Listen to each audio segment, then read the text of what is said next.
Olá, olá, como é que você está? Vamos para a nossa leitura de hoje?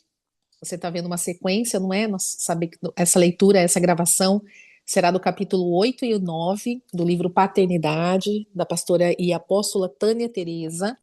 Então, nós vamos ler agora aqui neste vídeo que você está assistindo o capítulo 8 e o 9. Se você ainda não acompanhou, volte na playlist, lá tem a introdução, capítulo um, 2, 3, até o 7, para depois você fazer parte desse, tá bom? Eu espero que você já tenha feito a tua oração pedindo a guiança do Espírito Santo para a nossa leitura, né? Eu já fiz a minha oração e reforço aqui que a expectativa tem que estar no Senhor e não em mim. As palavras que vão ser lidas aqui estão neste livro, foi a autora que escreveu, com a guiança do Espírito Santo, eu creio, e o Espírito Santo é que vai colocar no nosso coração aquilo que nós precisamos mudar. Então, tome atenção com coisas que te incomodam, coisas que você não entendeu muito bem, coisas que você não concorda, anotem, tome nota, vá pesquisar na palavra de Deus. É a única fonte totalmente verdadeira para você tirar todas as informações, tá bom? Vamos lá? Eu aqui, como você, também estou lendo, então não sou professora, sou uma mera aqui porta-voz desse livro e do Espírito Santo, aquilo que ele quiser revelar através de mim, né? Nessas leituras aqui, através da minha boca, assim também como pode revelar através da tua boca. Se você tiver dúvidas, informações, algumas ideias, críticas, né? Eu peço para você entrar em contato ali pelo Instagram, tem meu WhatsApp, pode mandar mensagem pelo Instagram também e pelo WhatsApp. Se você não faz parte do clube da leitura, desse clube do livro, porque lá no WhatsApp eu tenho um grupo que é formado só com os livros de leituras de batalhas espirituais, cura, libertação, inicialmente só com pastora, eu vi livros da pastora Tânia Teresa, e aí naquele grupo eu envio em primeira mão o link desse vídeo que você está assistindo agora, então você vai receber por sequência, e também faço aqui no Zoom, né, o resumo dessa nossa leitura, ou seja, nós levamos aqui uma hora e meia para ler, e o Zoom faz um resumo com algumas páginas ali automaticamente, então eu envio naquele grupo, e você pode também ter o resumo da leitura, para ficar mais fácil o entendimento, a compreensão e com todas as dúvidas que também nós colocamos aqui. Se você não tem livro físico, eu indico que você compre. Para quem está no Brasil, você consegue comprar diretamente pelo site da pastora Tânia Teresa. Aqui tem, tá na Europa, pode comprar pelo site da Amazon, Espanha. Outra coisa que eu queria falar para vocês antes da gente começar a leitura, é, eu também tenho um outro grupo que é chamado Clube do Livro, que são os livros de base, né, do Seminário Teológico Carisma. Então, nós estamos na quarta leitura, falando sobre revolucionando relacionamentos, do saudoso, né, autor Drummond Lacerda. O próximo livro que nós vamos ler é esse que está aqui, ó, à esquerda da minha tela, para você à direita, Submissão e Autoridade. São todos livros cristãos que se formam também a base, né, do Seminário Teológico Carisma de primeiro ano. Então, se você também tem interesse, pode entrar em contato comigo pelo Instagram, porque esse vídeo aqui ele está sem comentários, então você pode entrar em contato diretamente comigo e pedir para fazer parte desse grupo, que também é gratuito, para você receber aqui os vídeos, né, de gravação que não estão abertos ainda no YouTube, eles são privados, então só quem está no grupo pode assistir. Estou aguardando uma liberação para poder liberar para o público.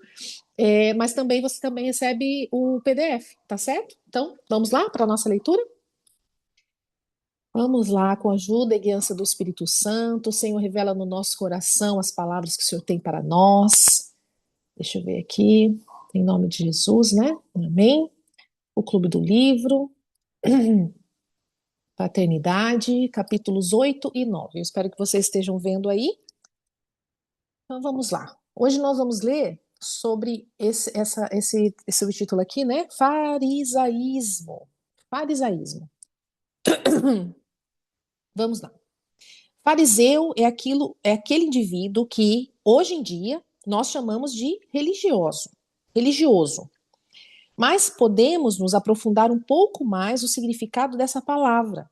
De acordo com o dicionário Aulete, fariseu é, entre outras coisas, indivíduo que segue uma religião de modo formalista, pessoa que procura aparentar uma honestidade que não possui, membro de uma seita judaica do século II a.C., que se caracterizava pela rigorosa observância dos prescrições religiosas, acho que é das prescrições religiosas.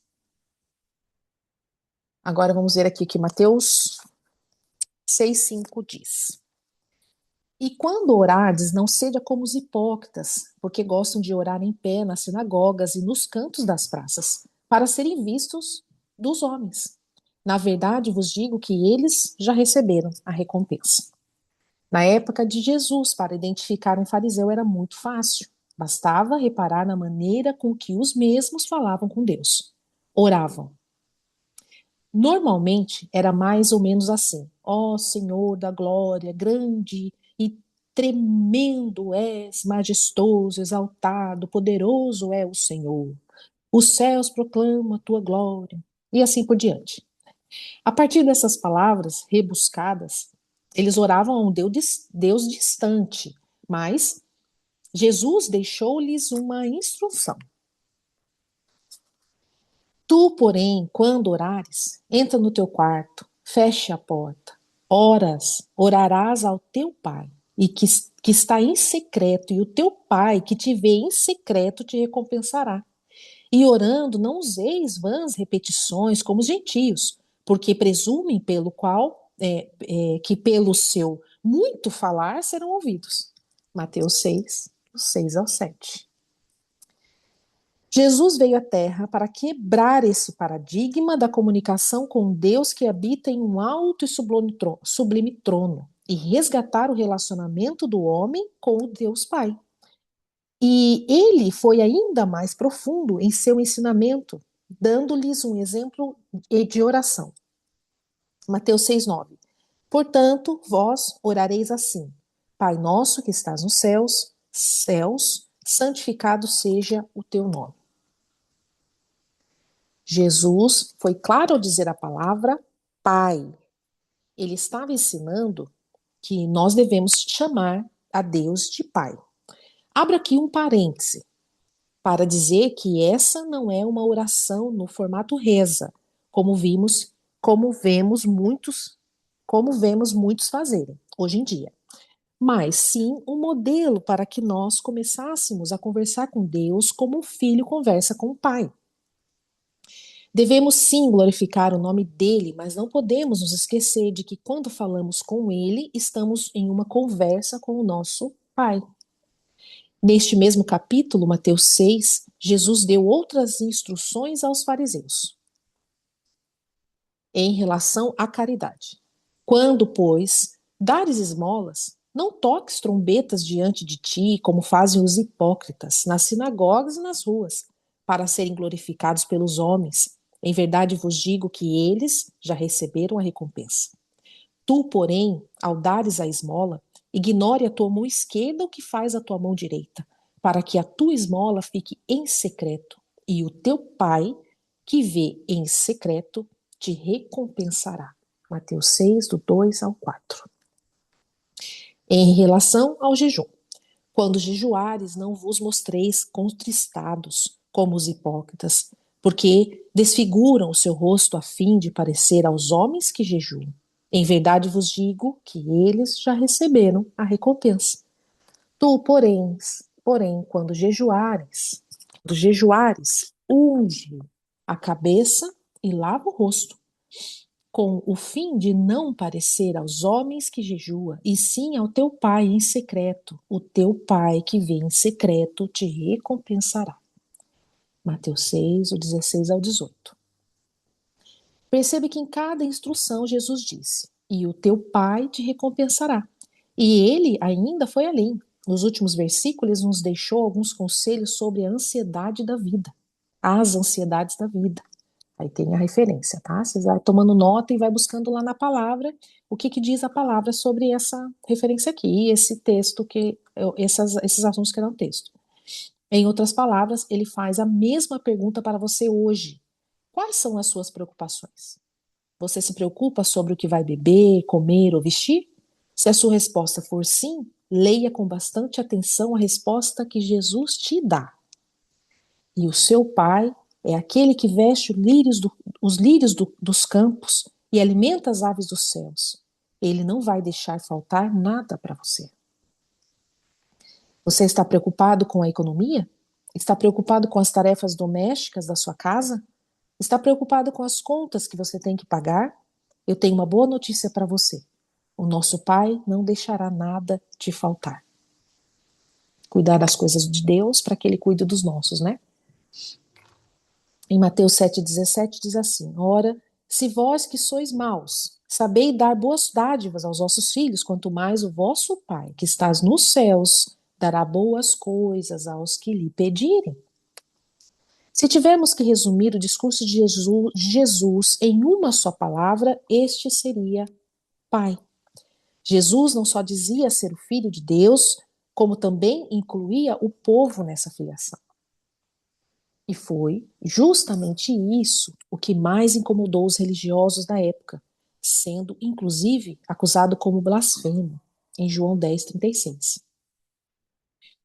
Todavia, nos momentos em que ele apresentou-se apenas como um mestre, era sempre bem-vindo, inclusive pelos escribas e fariseus.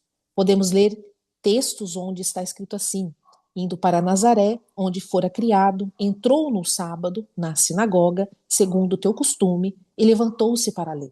Isso está em Lucas 4,16. Ou, depois entraram em Cafarnaum, e logo no sábado ele foi ensinar na sinagoga. Marcos 1:21. No lugar onde ele chegava como mestre, era bem recebido. Multidões o seguiam para ouvir os seus ensinamentos, porque estava sobre ele a unção de mestre.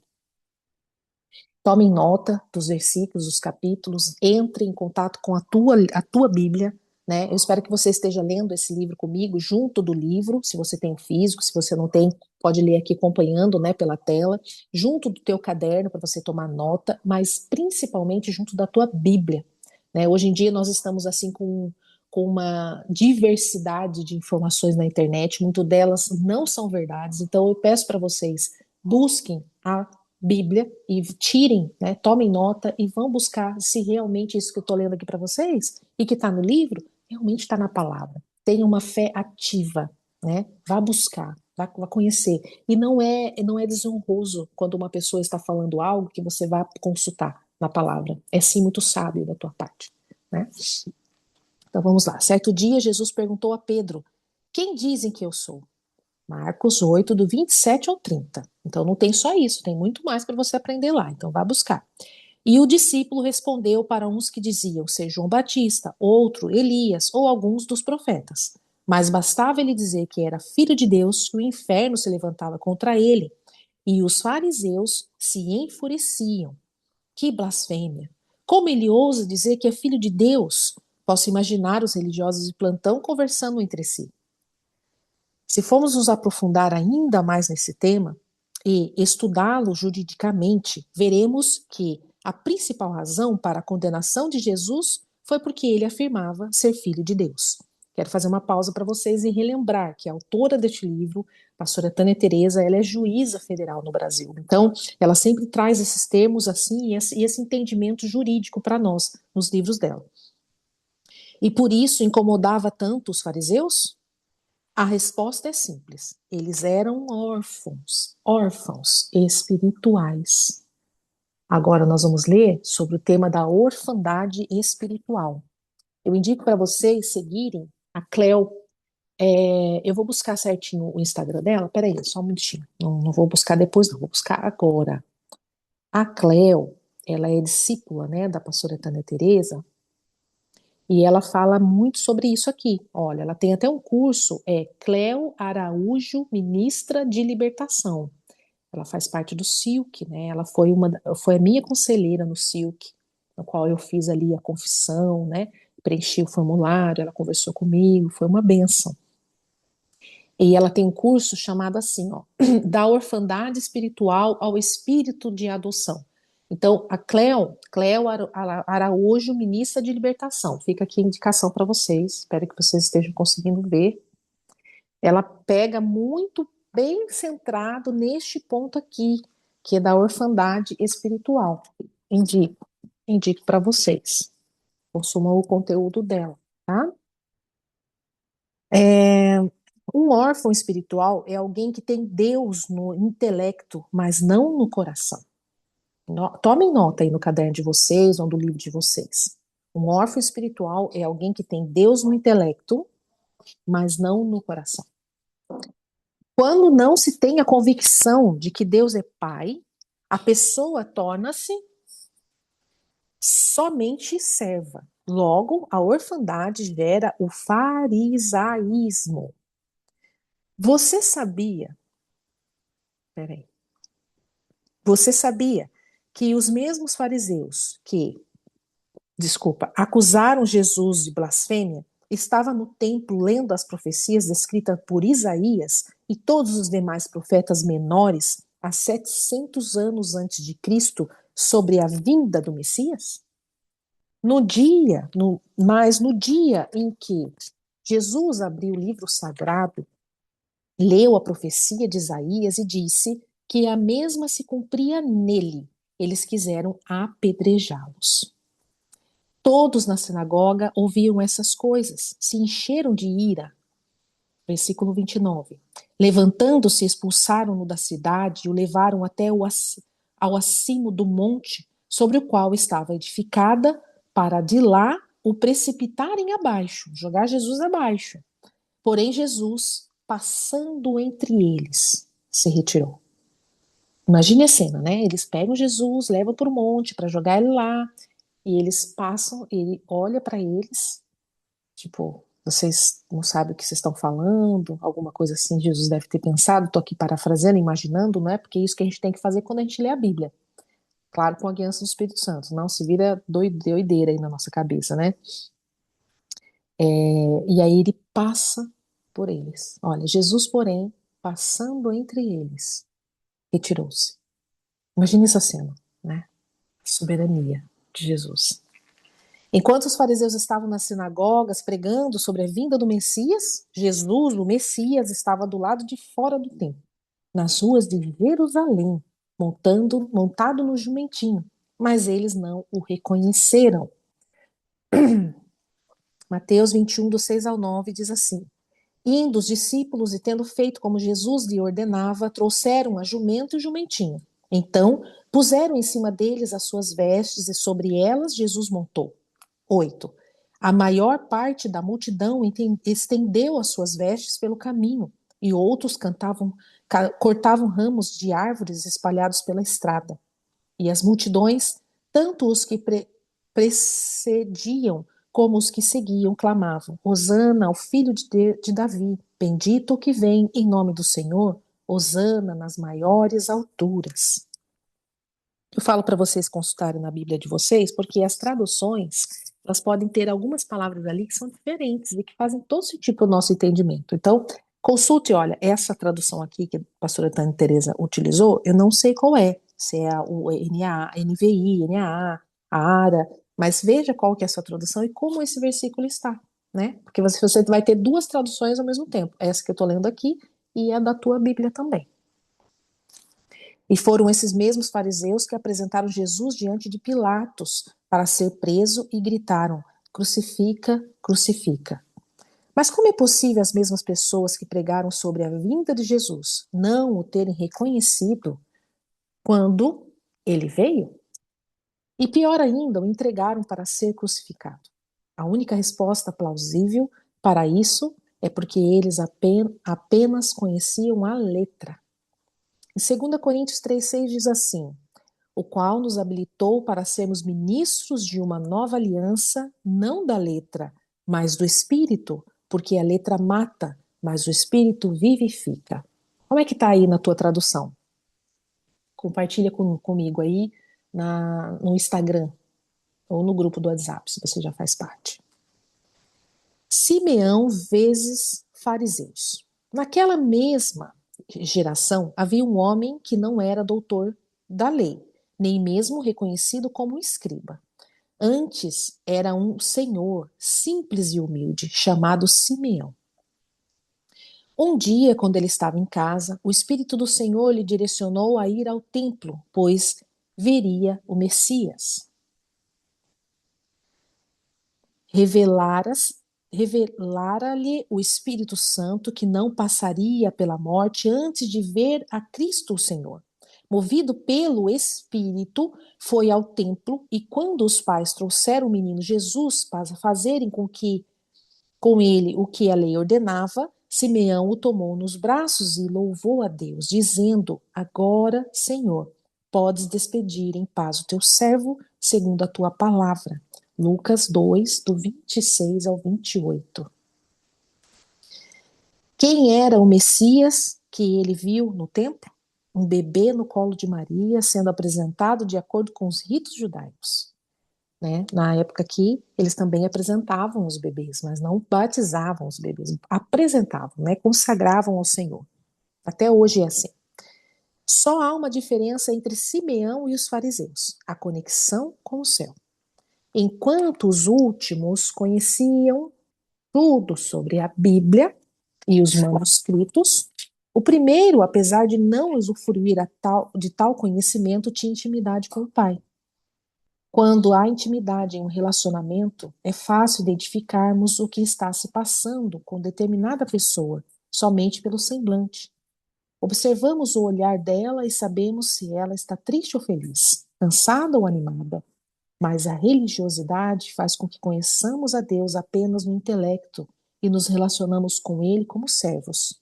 E como quem é servo não é herdeiro. Por isso, esse tipo de pessoa não constitui problema algum a Satanás. Mas com os filhos de Deus é diferente. Eles possuem a legitimidade de filho que dá direito à herança, entre elas a autoridade espiritual. No níveis de relacionamento, deixa eu fazer uma pausa. Aqui fala, né, sobre conhecer a letra, né? Conheciam mais a letra em 2 Coríntios, mas o espírito não vivificava. É muito importante nós estudarmos a palavra de Deus, mas muitos entendem que a teologia, o estudo da teologia, ela pode esfriar os crentes. Mas se você estuda com temor na palavra do Senhor, para aprender mais sobre para se relacionar melhor com Deus, aprender mais dele, entender mais a sua identidade nele. Então, esse campo do estudo, ele se torna benéfico para você. Agora, se você estuda com outra intenção no teu coração, de debater, de enfrentar as pessoas, né, a não ser que seja para a defesa do evangelho, que é uma apologética, né, quando você está em defesa do evangelho, para você defender, você precisa conhecer. Então, o estudo da palavra de Deus, a meditar na palavra, sempre com a guiança do Espírito Santo, porque senão vão ser meras palavras, palavras ao vento, vai ser como 2 Coríntios fala, o qual nos habilitou para sermos ministros, ou seja, ensinar a nova aliança, ministrar, ensinar na vida das pessoas. Não de letra, não ler e ensinar o que está escrito, mas do Espírito. Então você tem que ter discernimento espiritual. E quem te dá discernimento espiritual é só o Espírito Santo. Então peça a Ele, peça a Deus. Porque a letra mata, mas o Espírito vivifica. Tem que ser uma junção, né? Uma fé consciente, você tem que saber do que você está lendo, fazer a exegese daquele texto, mas ao mesmo tempo saber que quem te dá a revelação daquela palavra é o Espírito Santo e não é um professor ou você mesmo. Os níveis de relacionamento. Agora abordarei os 3 níveis do ser humano: corpo, alma e espírito. Para que possamos entender sobre o nosso relacionamento com Deus. No capítulo 3, expliquei que o homem é um espírito que tem uma alma e habita no corpo. O corpo é a parte palpável, que podemos ver. Eu costumo dizer que é a nossa casca. Um dia, essa casca voltará ao pó. Isso acontecerá com todos. Mas o nosso espírito não. Ele não está limitado ao tempo, pois é eterno. Portanto, existem 2 possíveis destinos para o nosso espírito: viver eternamente com Deus ou sem Deus. Dependendo da nossa escolha. Já a alma é onde estão armazenados o nosso intelecto, vontades e emoções. Este é o nível de relacionamento horizontal do homem com Deus, né? O do homem. Isto é, uns com os outros. Não, desculpa, horizontal, uns com os outros. Vertical é do homem com Deus. Desculpa, gente, porque às vezes minha mente faz essas coisas mesmo. Para quem já acompanha as leituras aqui comigo do Clube do Livro desde janeiro, já sabe que eu tenho, assim, às vezes uma dificuldade, mas o Senhor está trabalhando em mim, em nome de Jesus. Após formar o homem, Deus disse: não é bom que o homem esteja só. Gênesis 2:18. Mas, na verdade, o homem não estava só, pois o próprio Deus fazia visitas diárias a ele, na viração do dia. Isso está em Gênesis 3:8. Como então Deus disse a Adão estava só? Se ele próprio o visitava? Porque Deus estava referindo-se a outros iguais a ele.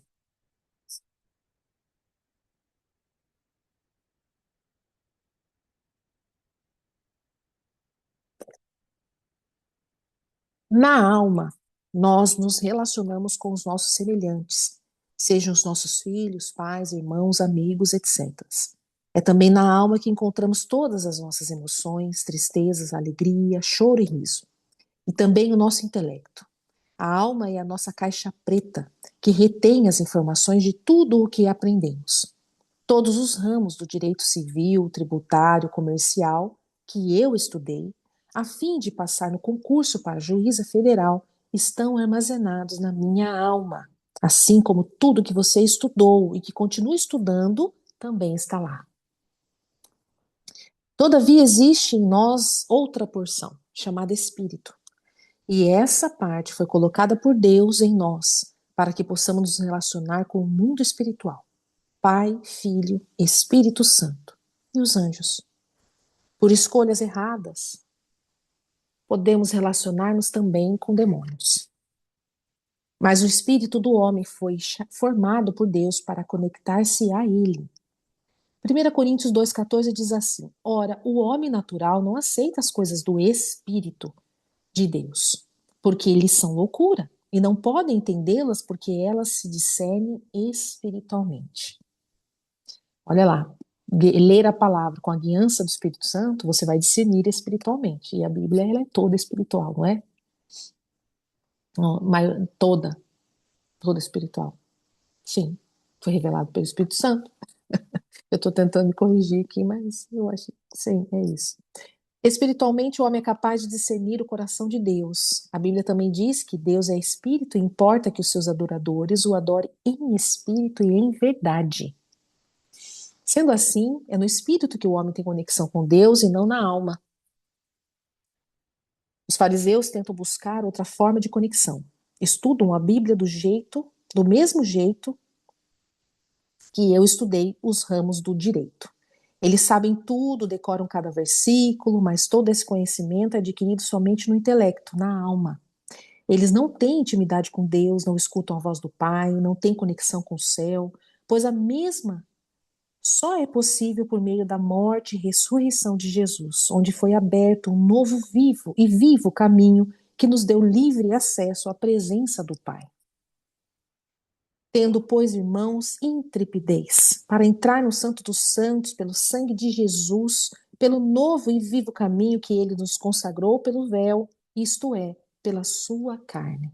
Aí está a referência para você pesquisar aí na tua Bíblia. Quero fazer uma analogia entre o espírito e a rede do Wi-Fi, a partir de uma experiência um tanto engraçada, a qual vivi. Quando eu casei, não existia televisão, nem qualquer tipo de transmissão audiovisual. Mas eu achava tão chique ter uma televisão que nós compramos um aparelho de tubo de imagem, mesmo sem ter sinal nenhum. Eu simplesmente achava bonito para colocar no móvel da sala, como decoração. No entanto, se tentássemos ligar aquela televisão, não aparecia nenhuma imagem, apenas chuviscos.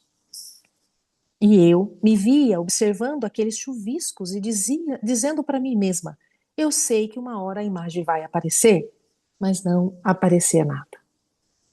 Até certo dia, quando morávamos em Cuiabá, fui instalada numa foi foi instalada numa corrente de transmissão, e aquele momento foi possível vislumbrar imagens como sombras.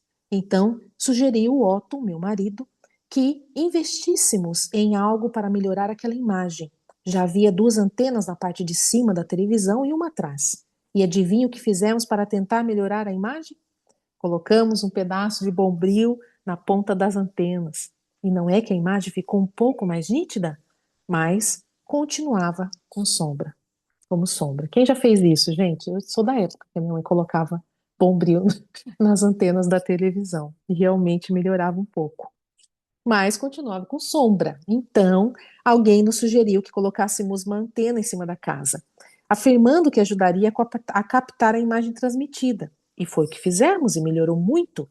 As sombras começaram a ficar ainda mais fortes. As sombras começaram a ficar ainda mais forte e já era possível discernir se era um homem ou uma mulher nas imagens formadas. Passado um tempo, outra pessoa nos indicou uma antena parabólica. Quem é aí do tempo da antena parabólica? E aí, sim, eu comecei a ver as imagens. Já conseguia pelo menos assistir o jornal no canal de Cuiabá. E quando nos mudamos para o Rio de Janeiro, decidimos comprar uma televisão melhor. Ainda era de tubo de imagens, mas com a parabólica conseguimos ver os canais do Rio de Janeiro e de São Paulo. Para resumir a tecnologia foi avançando com o decorrer dos anos e a progressão foi acontecendo. Hoje, nós já podemos usufruir de uma televisão excelente, digital, com uma TV por assinatura que nos permite imagens do mundo todo, a partir de uma antena que é posta em cima da nossa casa e capta as imagens de um sinal de satélite. O que eu quero que você entenda é que os sinais sempre foram transmitidos. Então, o que impediu o homem de receber a imagem era tão somente a recepção desses sinais. No meu caso, a minha antena era muito ruim, e assim também aconteceu no mundo espiritual. Deus sempre deseja manter uma linha de conexão direta com seus filhos, para que conheçam a sua plenitude. A vontade de Deus é revelar-se a nós em espírito por meio da palavra, e que é o verbo que se fez carne, que habitou entre nós, e habitou entre nós. A referência é João 1. Quem é o verbo, gente? Quem é o verbo? Nosso amado Jesus Cristo. Todavia é possível conhecer a Deus somente na alma, no intelecto.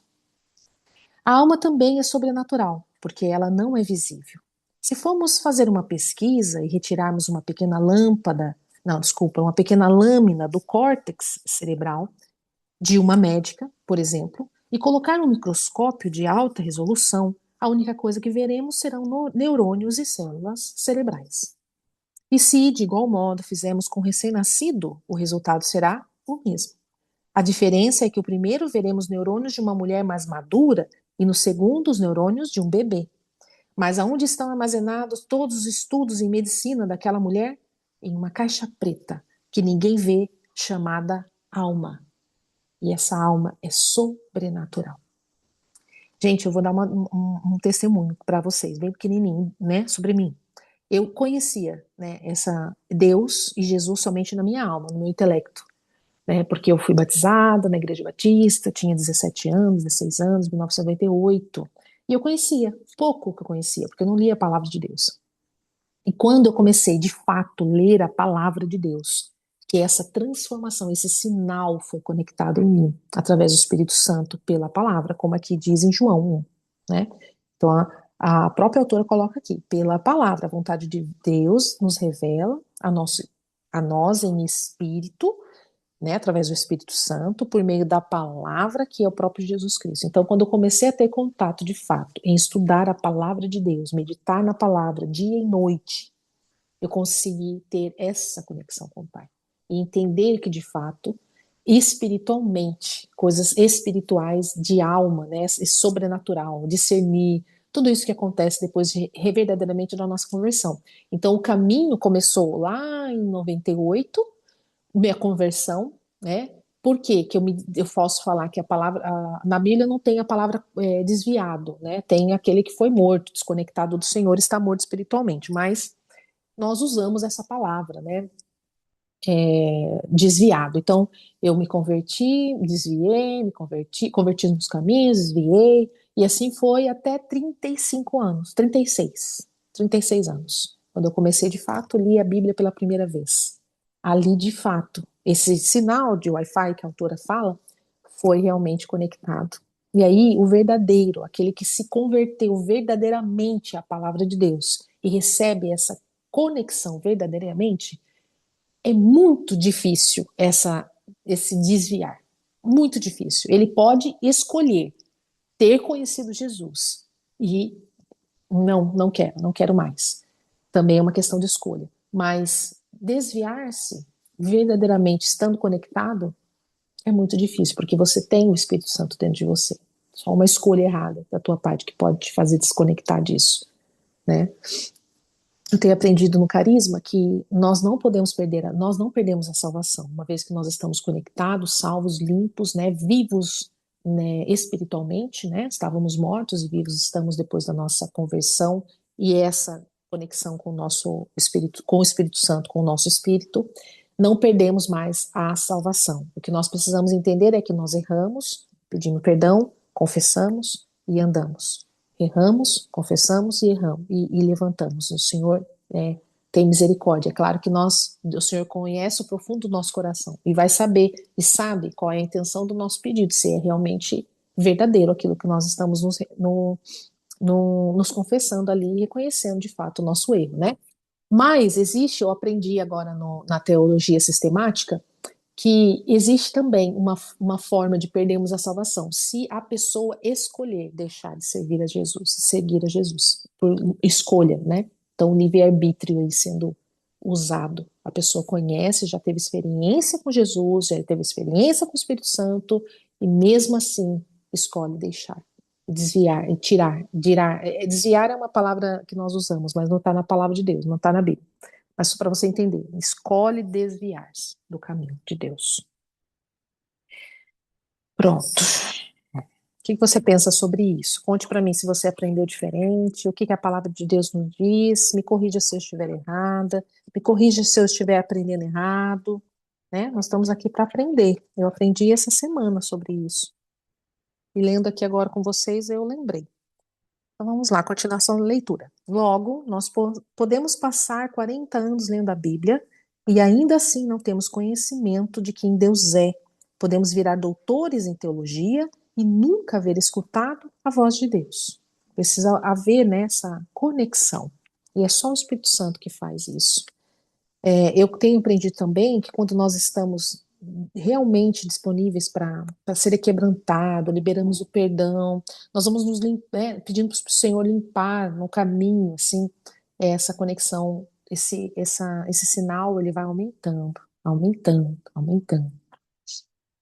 Por isso que Jesus fala que quem está nele, ele limpa, ele poda, né? Ele vai limpando, limpando, limpando, mas é no caminho, não é automático, né? Aceitou Jesus, pau, já está limpo. Não, é no caminho, aperfeiçoados, né? Seremos aperfeiçoados pela tua palavra. Você pode estudar tudo sobre a vida de Adolf Hitler e se tornar um perito neste assunto, ao ponto de ser mundialmente reconhecido por isso, mas você sabe que nunca sentou para tomar café com esse homem, nunca o conheceu. No passado, uma pessoa estudou tudo sobre Lampião, chegando a tornar-se uma doutora, ganhar prêmios e escrever livros, mas ela também nunca conversou com Lampião. O conhecimento é intelectual, mas a intimidade é espiritual. Então você precisa ter os dois. Você precisa ter o conhecimento intelectual e pedir ao Espírito Santo para se conectar verdadeiramente, e você se conectar verdadeiramente com o espiritual, para você discernir coisas espirituais, só vem dele. Certa vez eu ministrei em uma igreja com um homem que era doutor em teologia há 17 anos. Ao terminar a ministração, aquele homem veio a mim e me disse: eu quero conhecer a Deus desse jeito. Sendo assim, pessoas que sabem tudo sobre Deus, são doutores em teologia, conhecem a Bíblia de ponta cabeça, mas nunca ouviram a voz dele, nem sentiram a presença ou tiveram colo dele quando precisaram. São apenas meros conhecedores, não íntimos. São servos e não filhos. São órfãos e espirituais. Aqui a autora não está fazendo uma crítica direta para quem estuda teologia. Ela está dizendo sobre essa questão de não estarmos realmente como filhos dele, né? Ter uma experiência e a vida, o dia a dia, a nossa prática, a prática das disciplinas espirituais nos leva, e a própria palavra de Deus, através do Espírito Santo, que pode nos conectar. E entendendo que cada um tem o seu tempo. Olha, nós temos 39 minutos de gravação, e eu coloquei para vocês a leitura do capítulo 9. Eu achei que nós ainda tínhamos alguma página, mas não temos. Esse vídeo vai ficar mais curtinho, Deixa eu desligar aqui a página, só para olhar para vocês. Então, nós vamos ficar com esse vídeo um pouquinho mais curto, com 39 minutos, porque o capítulo 10, ele é um pouco mais extenso. E aí eu coloquei aqui para nós podermos ir até, deixa eu ver aqui, a próxima leitura, o 10 e o 11, né, para podermos dar um segmento de raciocínio. Vamos ver aqui. No capítulo 10, nós vamos ler sobre pais, um referencial de Deus. E esse ponto é muito importante, gente, muito, muito importante. Tem várias coisas aqui que eu marquei, tomei nota bastante coisa. E depois no capítulo 11, as características de um pai. O próximo vídeo vai ser sobre esses dois temas. E depois, no capítulo 12, que será o vídeo a seguir, nós vamos falar sobre, vamos ler, né, sobre o perdão, e o 13 sobre vamos à prática, né? A autora nos ensina aqui como ir à prática daquilo que ela tem escrito aqui através do Espírito Santo. Então, nós teremos ainda mais 3 vídeos, mais 3 encontros, mais 3 gravações aqui, para encerrarmos este livro. E depois, olha, no apêndice aqui, nos anexos, anexo 1, deixa eu dar uma olhadinha com vocês. Olha, anexo 1, uma palavra para as mães solteiras. É lindo isso aqui. Anexo 2, consequências do aborto. E aí nós encerramos esse livro, tá bem? E depois nós vamos tentar aqui, vamos ver qual que é o Espírito Santo nos revela para a próxima leitura. Esteja em oração. Deus abençoe, até a próxima gravação.